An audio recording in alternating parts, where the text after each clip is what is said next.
insane upgrades from Williams that will shake the midfield in 2023. This is another episode from your favorite Formula One review channel.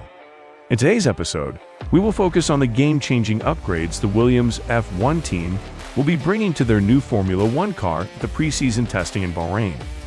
In 2022, Williams Racing set out to build a new Formula One challenger, capitalizing on the new FIA rules, different in all aspects as per its predecessors. They hoped on shaking the midfield using their 2021 blueprint of success. But was it a success?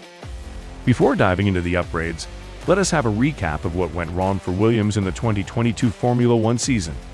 Taking the wooden spoon for finishing in last place in the Constructors' Championship for the fourth time in 5 years was lamentable after green shoots of recovery in 2021. The FW44 was not a hapless no-hoper of a car, but it was still a back marker, with Williams 27 points behind the next worst AlphaTauri. At launch, the car featured an almost side podless design, which did not work. It lacked downforce. Front locking was quite a big problem for the car last year. Even though some significant upgrades were introduced to the car mid-season, the package still felt half-baked, lacking the most pace than every other car on the grid. Despite the car package being so bad, Alex Albon managed to rack up 4 points in Belgium, Miami, and Australia in total, and Latifi 2 points, with Nick de Vries seating in for Alex Albon in Italy, also scoring 2 points. The final blow was the firing of then-team principal and CEO Jos Capito, and later François-Xavier de Maison, who was the team's technical director, all before the end of the season. 2022 was a recipe for disaster for Williams Racing, and nothing could save them. Now that we are done with the recap of the previous season, we will now move on to the most important section of this episode, which is the game-changing upgrades to the FW45. But before we go any further, give this video a like and subscribe to the channel so you do not miss any of our amazing videos. The new side pods have been reconfigured as a result of a more effective power unit cooling layout, while the ride height has increased after the FIA stepped in to help prevent excessive bouncing on safety grounds.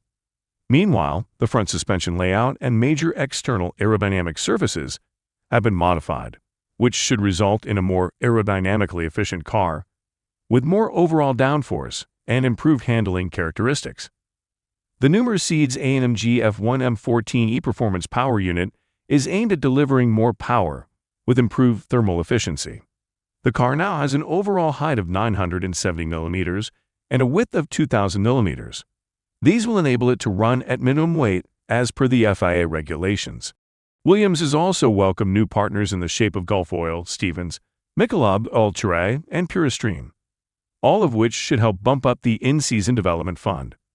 The car will get its first shakedown at Silverstone on 13 February, with drivers Alex Albon and rookie Logan Sargent putting the car through its paces ahead of preseason testing in Bahrain, which will take place from the 23rd to the 25th of February 2023. "I'm excited to be starting back for another year with the team," said Albon. "The team has worked hard last year and over the winter to address some key areas in our car, putting in the work to try and maximize what we get out of the car for 2023. So I'm looking forward to seeing what the FW45 can do." And new teammate Logan Sargent added, "I'm excited for the season to get started after what, for me, feels like a long winter. I am super motivated, and we have put a lot of hard work in. The car is looking amazing, and it shows the huge effort the team has put in the offseason. So I'm looking forward to getting started at Silverstone before heading out to Bahrain." The final winning piece of the puzzle will be the arrival of the new team principal for Williams Racing, James Vowles, former chief strategist at Mercedes-AMG Petronas Formula One team from 2010 to 2023. He will be assuming his role as team principal officially on the 20th of February, and with him, as the head, I doubt not that the Williams Formula One team will be transformed into a midfield team.